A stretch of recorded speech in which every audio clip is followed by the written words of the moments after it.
Hello, good evening. It's News 360 coming to you live from the News Hub here at Adesawe Kanda. I am Portia Gabor. And I am Martin Asiedu-Dartey. These are the headlines for the next 1 hour. News 360 Headlines is brought to you by Flamingo Paint, Pepsodent Charcoal and Pepsodent Herbal, EcoBank. National Democratic Congress elects lawyer Bernard Bediako to represent the party in Akwatia by-election slated for September 2.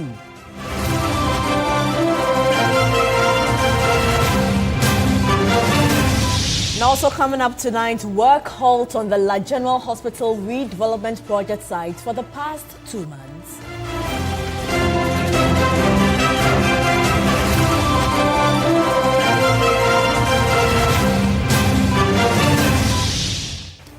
Also coming up, government increases producer price of cocoa from $3,100 per ton to $5,040 for the upcoming 2025-2026 cocoa season. Coming up in business news, agriculturist Edward Karawa dreads impact of new cocoa farm gate price on curbing smuggling.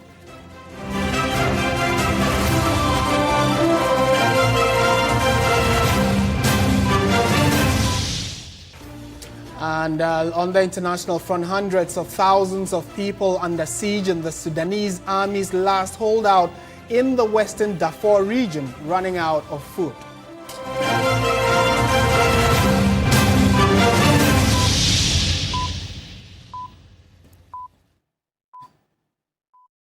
We are live around the world on 3news.com. That's our website. We're also streaming on Facebook, and we always love to hear from you, so do let your comments come in.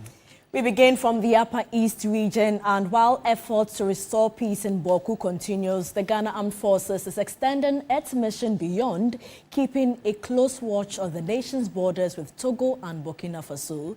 With increased patrols and heightened visibility, troops are securing frontline communities and deterring threats before they cross into Ghana.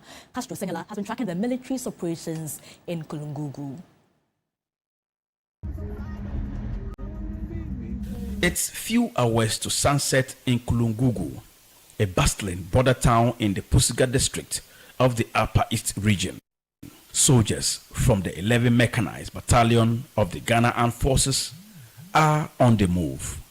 The soldiers, led by Lieutenant Colonel Kakra Sasu Enchi, the commander of the battalion, are patrolling the front lines, boots on the ground along the Ghana-Burkina Faso border as part of Operation Conquered Fist. Kulungugu sits right at the edge of the border, with its homes just steps away from Burkina Faso. Today, as on many days, the troops have split into teams for foot and vehicle patrols along Kulungugu, Mognori, and Misiga to maintain visibility and presence. Residents now see the soldiers as part of their everyday lives, bringing a sense of calm to a part of the region that had been watching over its shoulders due to insurgent threats. The presence of the soldiers have really been helpful to us.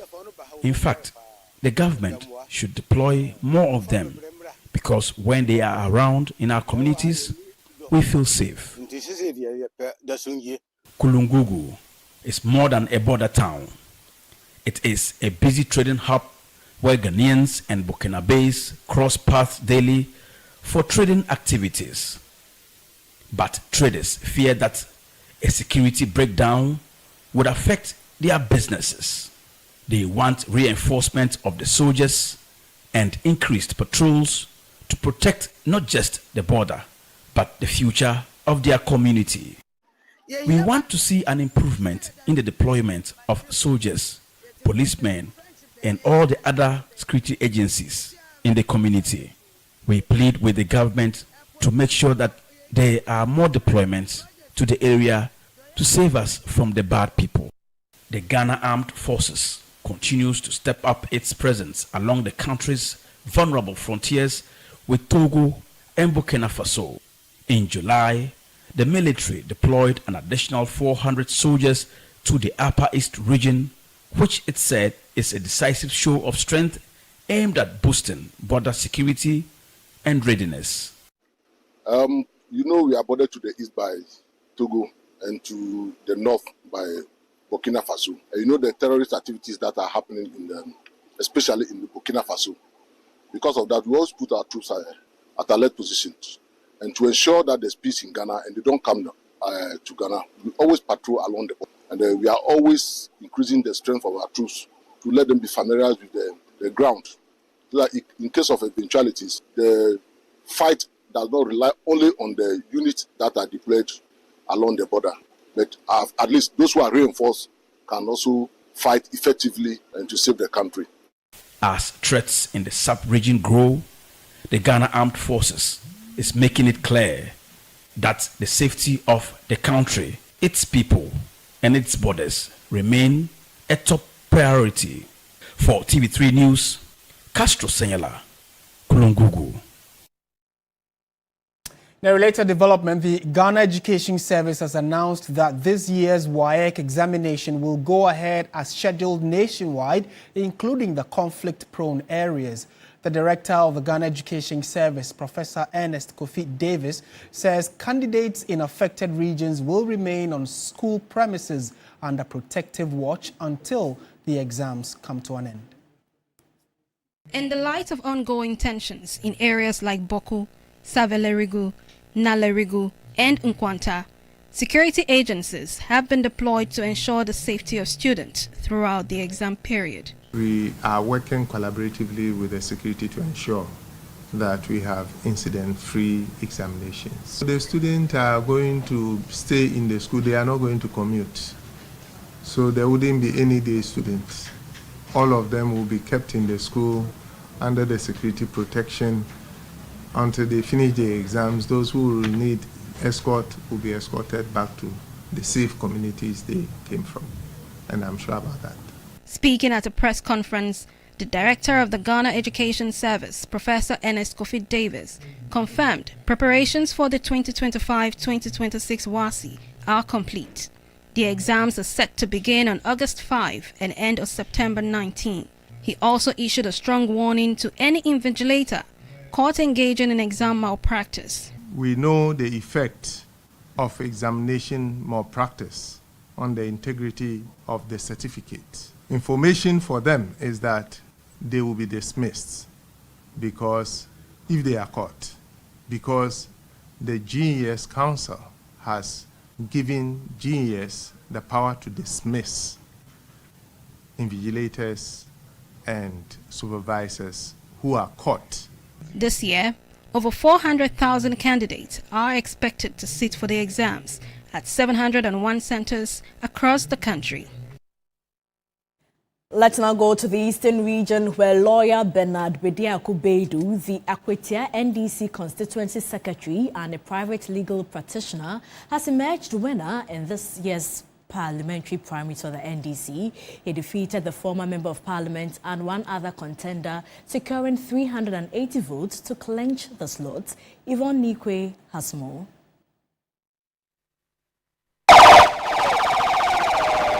The NDC primaries has ended here at Akwatia. The delegates have elected the general secretary of the constituency, who doubles as the lawyer for the former MP, Bernard Bediaku-Beidu. Candidate Bernard Bediaku-Beidu had 380 votes. Candidate Erasmus Konde Ali had 366 votes. Candidate Henry Yadu Wache had 226 votes. On behalf of the Electoral Commission, I declare Mr. Bernard Bediaku-Beidu as candidate-elect for the NDC for the Akwatia parliamentary by-elections. What it means is that he will be logging horns with the NPP candidate Solomon Esumedu. several of the delegates and supporters from the NDC have been reacting to the elections. As a chairman, I saw my party there. We should all come together. But as a your friends say, your friends say, we pay way, your friends and there all night and all we need. And there, sir, about general one, you better my MP. Said you muka say better banana Debbie. Money and Cosa, your bonfire, and penny phone solely. Number romantum, number campaign, I win ya. Number for football, number man kabum, and Rakoja in them. Never came one boom. We do know that since this constituency was separated from the Kwa Ibom district, there has been a swing siege between the NDC and the MPP. We'll be watching out for who takes over in the by-election. And that by-election is on the 2nd of September, and your election command center definitely will be giving you a build-up to it and then find out who is going to emerge as the MP for the Akwatia constituency to represent the constituents there. Mind you, that particular constituency has swung both ways. The NPP has won it twice, the NDC has also won it twice, and so it's not certain for either party. That's why it's important to get to know who is going to be winning, and as the days go by, we'll be updating you subsequently. But let's look at today's NDC primary and who the winner is. So we're told that these are the three key individuals that stood to contest on the ticket of the NDC. Henry Boachi came third with 226. Then Erasmus Kone Ali got 366. And the eventual winner is lawyer Bernard Bedia Kubedu, Triple B or BBB as some call him. He is going to be on the ticket of the NDC. Who is going to be his main contender from the camp of the NPP? That's the gentleman in question, Solomon Asumedu, who the NPP decided not to hold any form of primary for because they believe that it was unnecessary to do or go through that process. So by acclamation, the NPP put up Solomon Asumedu as their candidate, awaiting the NDC's candidate. So now the battle lines are drawn, and both men are going to kick the campaign on immediately to see that by the 2nd of September, which of these two gentlemen will be going to Parliament to be sworn in to represent the people of Akwatia. But while all of this is information or fodder that we are munching on, let's try and get some political perspectives to this. Joining us now is Dr. Samuel Efriye, a political analyst, for more on this. Doc, good evening. Thank you so much for joining us. To start with, like we indicated, nobody really has a grip on Akwatia as a constituency. Either party will definitely battle out for it. But from where you sit, what is likely to work for the NDC? What is likely to work for the MPP? Yes, Martin, good evening and greetings to your cherished viewers. You know, Martin, Akwatia has been one of the constituencies that cannot be seen as a stronghold for either party, that is the MPP and the NDC. So any party that tends to ensure that they are united, at the same time, the individual that will be contesting, that's the candidate, tends to localize themselves, or they can easily be identified with the local people or the community, are those that would definitely win the elections. Because when you look at the 2024 elections, you can realize that the difference was 2,000, because the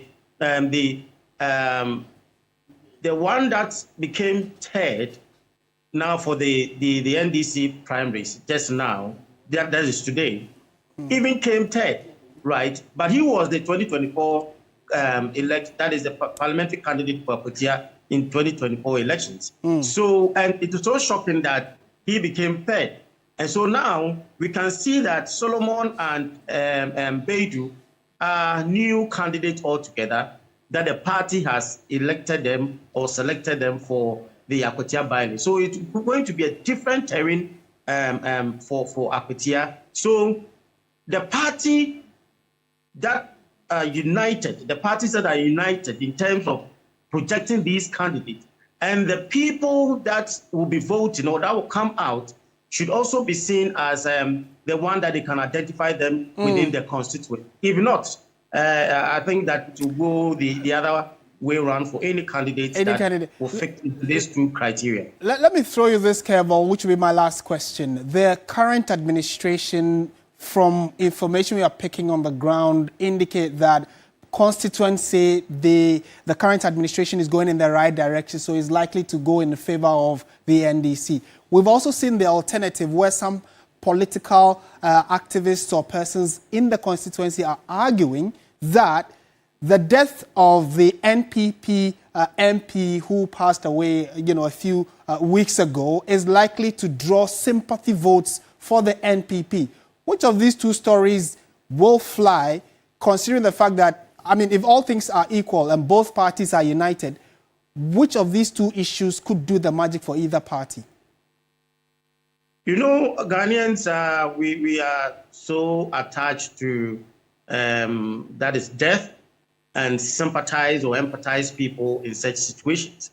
So when it comes to a Ghanaian, let me go and vote for this candidate because we want to just pay tribute or something. So if we go that way, if we still go to the emotional aspect, we can talk about previous candidates in other constituencies that have been fallen victim to some of these deaths, and then people tend to use them to vote. So if we go into that direction, then it will be in for the MPP. But if it goes on the other round, the other case, because one of the key issues about the constituency is unemployment and also environmental, the illegal mining. So that is what I'm saying. And if the people can realize that these issues are being solved or being handled by the community, they will tend to go in for the government. Because the government is in power. If all these interest rates and exchange rates and inflation coming down, if the local people, so this one is a local election, right? The people need to identify themselves with issues and how the government is tending to address these issues. If they see that sign, if they see there's a lot of improvement in their area, then I believe that the NDC is bound. But I'm cautioning the NDC that they have to be united to ensure that they go in for this election. They win. All right, Dr. Samuel Free, a pleasure talking to you. Thank you so much for your time. So stay with your election command center. Definitely will bring you a build-up to what is likely to play out in the Akwatia constituency. Portia? Thank you, Martin. We're still on politics. A former Deputy Finance Minister, Dr. Alex Ampabin, has declared his support for NPP presidential hopeful Kennedy Agyapong. He says although he served under Dr. Bawumia, the best choice for the 2028 polls will be Kennedy Agyapong. He spoke to Beatrice Edu. I also look at what he brings on board. Unemployment is Ghana's biggest challenge as we speak. Unemployment is Ghana's biggest problem. And then you look at who has a track record that can deliver. I can think of about 7 past presidents in the world who were all businessmen. And they were all successful. You have Thaksin of Thailand. You have Silvio Berlusconi, former AC Milan owner, the media personnel. And then you have our own Donald J. Trump. So why do you think? I believe that, yes, that is one. The other side to me is a season. And I think Kennedy's time is now. Simply because the general public in Trotro, in the Uber, in the chop bars, in the drinking spots, everywhere you have, I'm sure you have heard that the people want Kennedy. Is this not betrayal on your part? I introduced you as a former deputy finance minister. You served under Bawumia, vice president, who was the head of the economics management team, and I'm sure worked closely with you as well. You're supposed to be closer to them. Why are you declaring for somebody else? You see, a win for Kennedy is a win for Bawumia. And a win for everybody in DMB's camp. We have the full interview on our social media pages there. Okay, so let's go on to one of our headline stories. The prime suspect in the murder of Ghana Immigration Service officer, Assistant Inspector Stephen King Amoah, is scheduled to reappear before the Dabrakas District Court on August 8. The Director General of the Criminal Investigations Department at a press conference in Accra detailed how the case unfolded. Regional Police Commander arrested the accused in connection with the murder of Stephen King Amoah, an immigration officer whose burnt body was discovered on July 9, 2025 in a gutter near GBC Satellite opposite Comet Estate, Accra. Stephen Amwa was reported missing on July 4 after leaving his Ashoman Estate residence on the night of July 3. Director General of the CID, COP Lydia Yako Donko, indicated the accused, Bright Aware, has been charged with murder after his search at his residence revealed blood stains and several incriminating evidence. The investigation took a decisive turn on 16 July 2025 when the CID, supported by officers from the counter-terrorism units and the Kwabena District Police, visited the suspect's residence. A forensic inspection revealed the following: blood stains in the living room and evidence of attempted cleanup, freshly sprayed walls, an empty can of spray paint. A search of a secondary crime scene near the GBC Satellite area also uncovered a burnt woolen carpet stained with blood and partially burnt camouflage fabric. On 24 July, police obtained a warrant from the court to search a particular room in the suspect's house. A search in the room revealed more blood stains which were photographed and samples were collected for forensic analysis. A further search in the bushes about 100 meters from the suspect's house also led to the retrieval of a fufu pestle with blood stains all over it wrapped in polythene.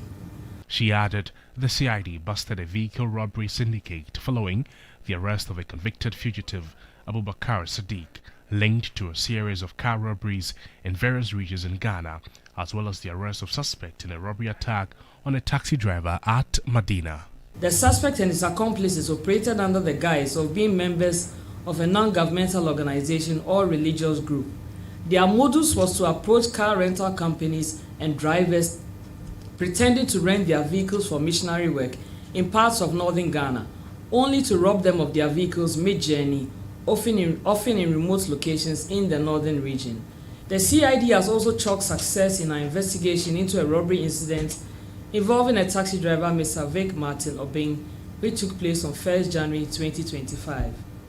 On the day of the incident, the victim was operating his ash and yellow Toyota Corolla taxi with registration number GM29616, when three young men requested a ride from Medina Zongo Junction to Hacho.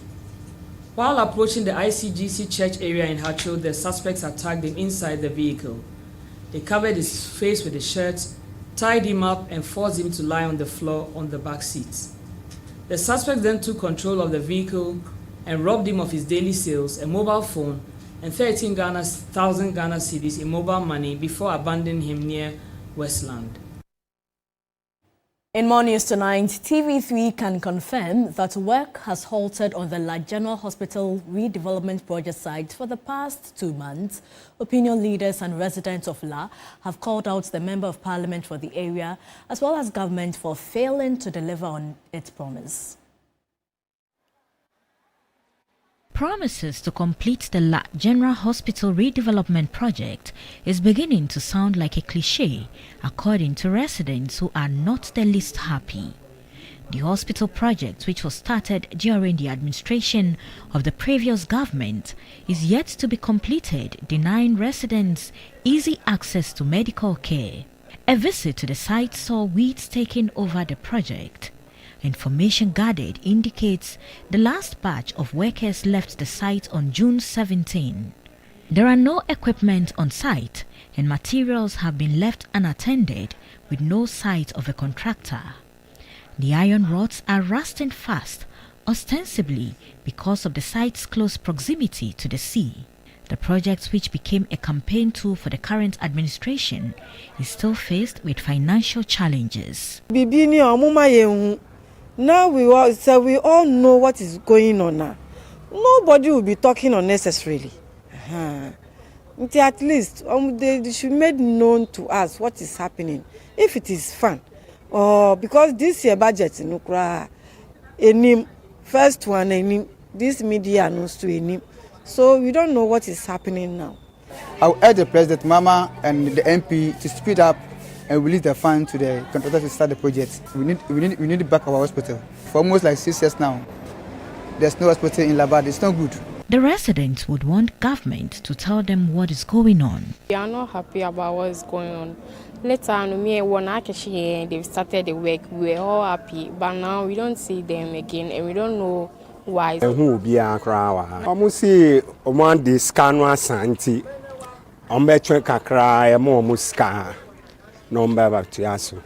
A senior citizen in the community, Madam Annabel, was utterly disappointed. In fact, when you jam we won't be a mini yano, quake or MPA, Baba Kunye by Fenukuye. Benamaque, Eba. We are discouraged. We want to know what's happening. The MP was always here previously, so what has changed? All efforts to reach the Member of Parliament for the area proved futile. The last time the news team visited the La General Hospital project site, work was ongoing at the site, though slow. Today, 2 months down the line, as you can see, the place is under lock, an indication that work has stalled for quite some time now.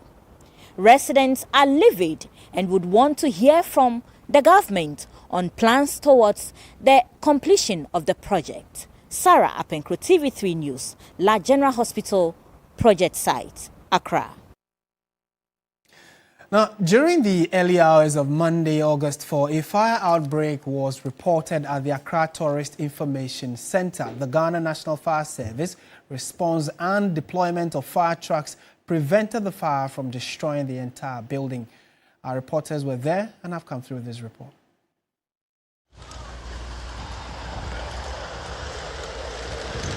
Although the flames was brought under control at approximately 3:30 a.m., it was fully suppressed at around 6:35 a.m. The fire destroyed the entire first floor and its content, but the ground floor, including about 8 offices in the East Wing section, was saved. Speaking at the inauguration of members of various boards under the Ministry of Tourism, Culture and Creative Arts, the Minister Ablagjifa Gomashi said that the fire incident will not disrupt its operations or impact tourism activities in Ghana.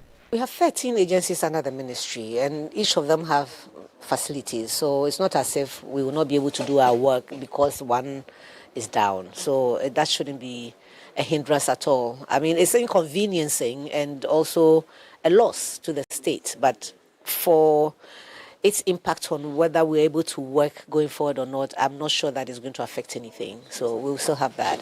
She also stated that the ministry is moving the office to a different location while the old one is being rebuilt. I'm moving them to a place, so their services will still be rendered. Yeah, except that we will lose that ambience and that particular environment is what we are going to miss for a little bit, but the work will still go on. According to the GNFS, the incident resulted in no casualties and an investigation is underway to identify the cause of the fire. In more news tonight, President John Mahama has directed the Ministers of Interior, Transport and Foreign Affairs to collaborate and fast-track the rollout of the e-visa services in Ghana. The ministers have been tasked to leverage the newly commissioned air navigation services and the multi-agency command center for the advanced passenger information and passenger name record systems and see to their implementation.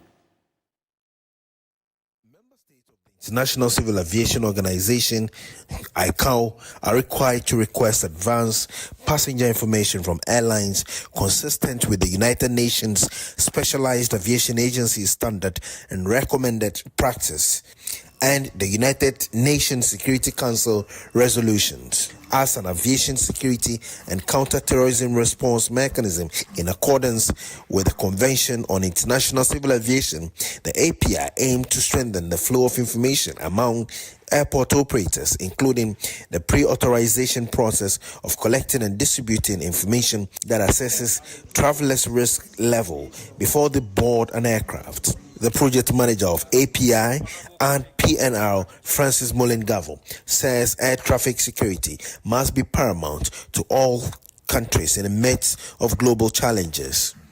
When a passenger books a flight to Ghana, our agencies will know when a check-in happens. They will know if a passenger is on a watch list. They will know if the passenger details and travel pattern matches known traffickers or raises red flags. Our agencies will know. Moreover, with the addition of the multi-agency command center, we have the unique opportunity of bringing immigration, customs, BNI, the national security into one facility. A core principle under the ICAO termed as single window principle. The Transport Minister, Joseph Bukari Nikpe, in his address noted that government will not compromise on safety of passengers, as well as taking precautionary measures in safeguarding the borders of the country. President Mahama noted that the API and PNR systems will deal with passenger and travel documents data, which has become key in global aviation digitalization. The introduction of the API and PNR systems provides a strong digital platform on which other critical services can be integrated. And that's why I'm directing the honorable ministers responsible for Interior, Transport, and Foreign Affairs to collaborate to ensure that this platform is expanded to enable us quickly implement the long-awaited e-visa services for the country. I'm charging them to extend this system to cover both the sea and land border posts, integration with our e-gate systems, and the adoption of the capabilities to extend to perform the advanced cargo information system, also for the benefits of our customs. This is still News 360 on TV3. We will be right back with the latest in the world of business. Stay with us.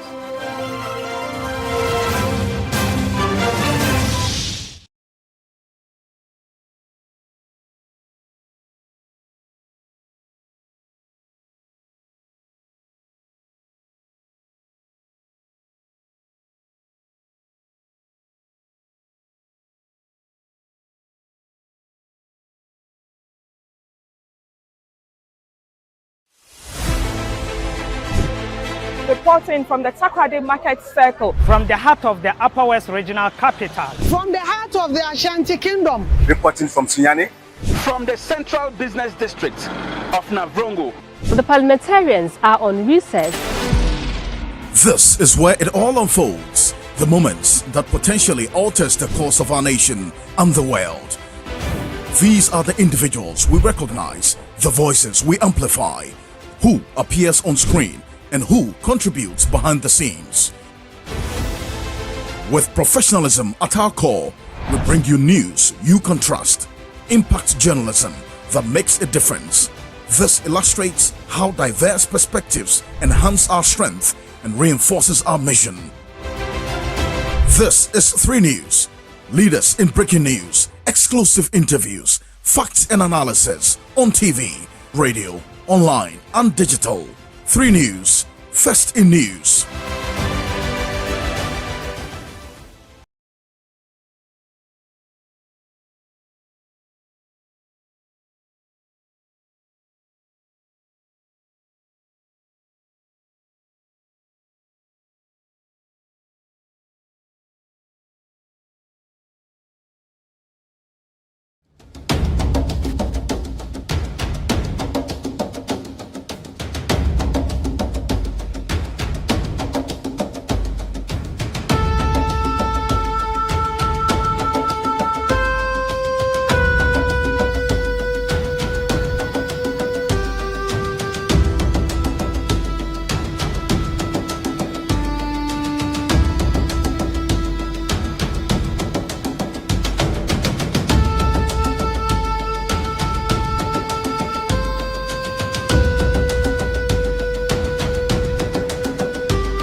announced an increase in the producer price of cocoa from $3,100 per ton to $5,040 per ton. The government has, by this decision, increased the producer price significantly by 62.58% in US dollar terms. This increase in the producer price represents 70% of the gross free on board value of $7,200 per ton.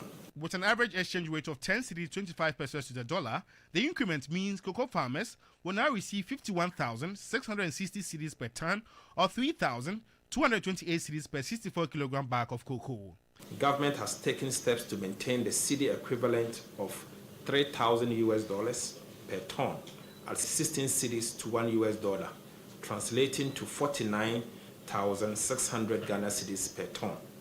This measure by government was to protect the cocoa farmer against the loss of income due to the strong performance of the currency.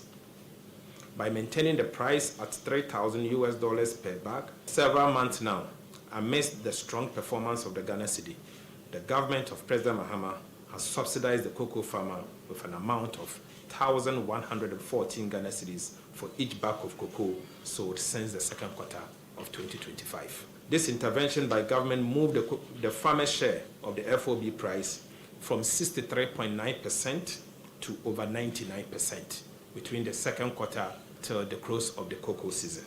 Historically, cocoa has been the backbone of Ghana's economy, contributing significantly to foreign exchange earnings, estimated at over $2.5 billion annually. Meanwhile, former General Secretary of the General Agricultural Workers Union, Bawku, has expressed his reservations about government's increase of the price of cocoa beans from 49,600 cedis per ton to 51,660 cedis per ton. Edward Kariwe fears the increment in the cocoa farm gate price for the 2025-2026 season may not be enough to deter the persistent problem of smuggling. Anytime any effort is made to bring more income to farmers must be welcomed, whether they are cocoa farmers or they are any other farmers. But specifically for the cocoa farmers, we know that the price of cocoa in the world market has been going up or has gone up in the past. But they were not able to get the full benefit of it because the price was not increased. So I think that the government has done the right thing by increasing the price. It is important for us to note that increasing the price alone will not stop smuggling of cocoa. Those government institutions and officials who are supposed to ensure that smuggling is not done in this country must work to stop smuggling of the cocoa. In a major boost for Ghana's automotive sector, Japan Motors has unveiled 4 new Geely brands in Kumasi. The unveiling, according to the automobile company, will expand options for car buyers in the region. From sleek sedans to robust SUVs, these new models promise fuel efficiency, luxury, and advanced technology. The Geely Starray, M-Grand, Coolray, and Coolray Neo are all designed to meet growing demand for affordable yet high-performance vehicles.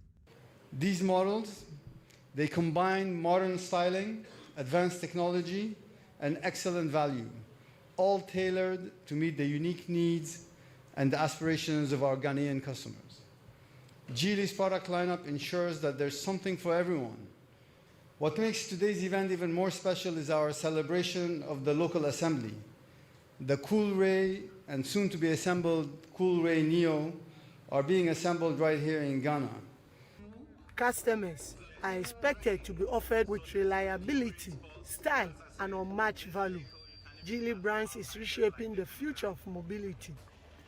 Japan Motors is committed to continuously offering the market with innovative and high-quality vehicles that meet the preference and the needs of Ghanaian users. Sales manager at Geely Automobile International Corporation expressed optimism about the brand's reception in Ghana. As a young, open, innovative international company, Geely is committed to providing global users with a travel experience and driving insurance. The company offers an industry-leading 6-year or 200,000-kilometer warranty on all models. With this expansion, Japan Motors reinforces its. And that'll be all for the business segment here on News 360. I am Michael Obodu. Up next, the sports.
do in the last 4 weeks will give us a sense of how they would go into that big one against Hartlepool. For the Phobians, they are also looking forward to some interesting fixtures. Then they take on BHFC away from home before they play another new entrance, that is 11 Wonders. It's going to be a tricky one for Hartlepool, who will be played at home.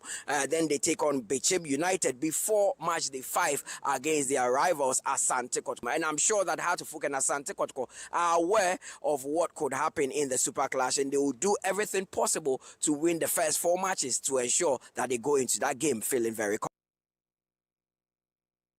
We'll be doing more analysis on the fixtures and what to expect in the new season in just a few minutes' time, exactly an hour, when Sports Station comes your way live on TV3. So do make sure to tune in. My name is Oriel Kwampafo, and that's all for the sports segment for now.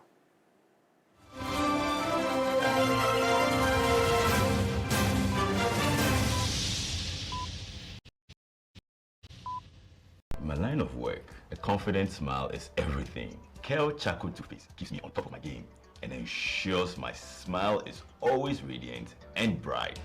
With the tiring nature of my job, we spend several hours under the scorching sun.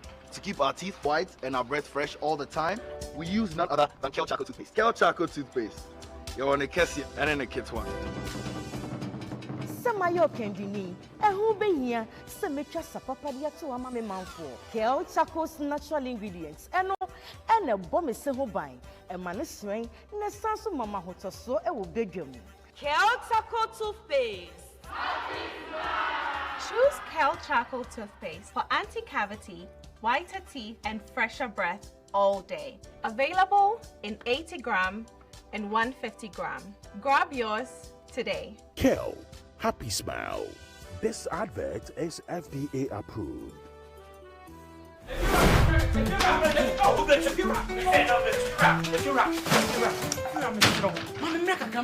Rent back with the Pia Upa.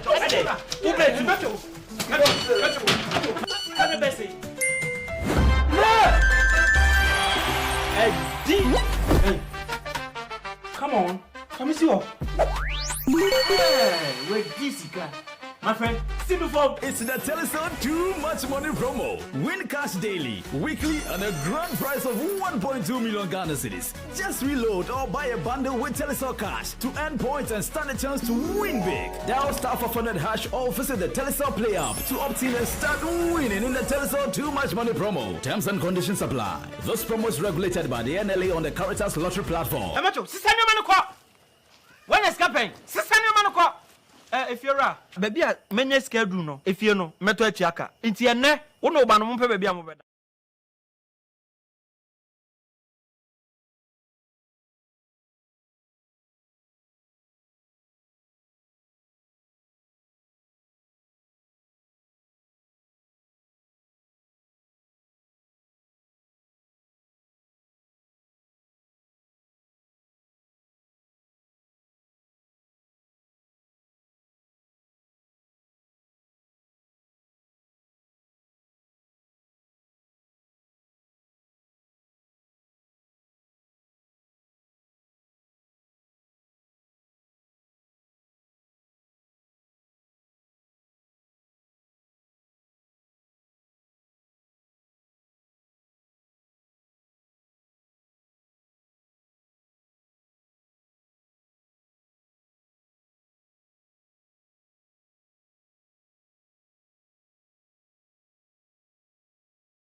Black insecticide spray and coil. Powered by 3 Entertainment.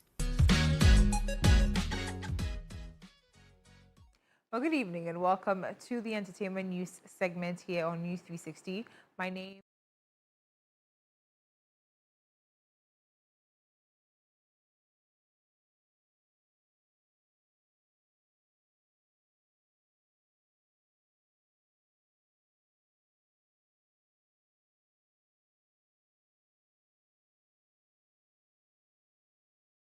and kill them all.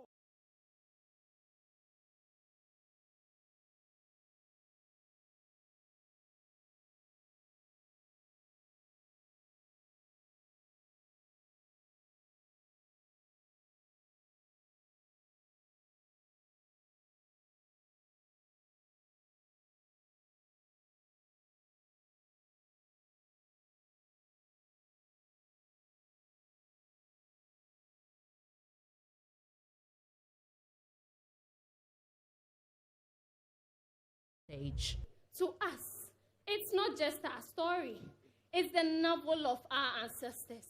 Me say,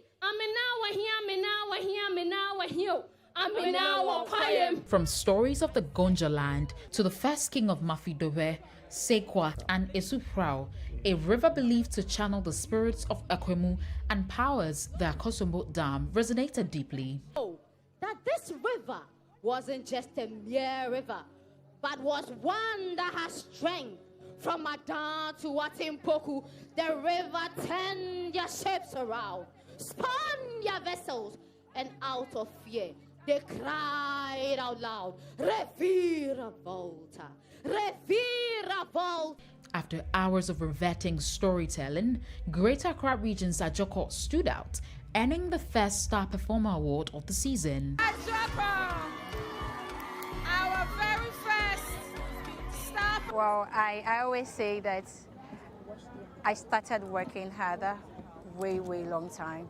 So I'm not surprised at yelling. I just thank the Almighty God for making this happen today. I'm so happy. And I know my people are also proud. This is like a hosted win for you. Yeah. Yeah, it is. I just pray and I hope it continues to the grand finale. The way we started, we're going to continue like that. It's about patience and being calm. Just be focused.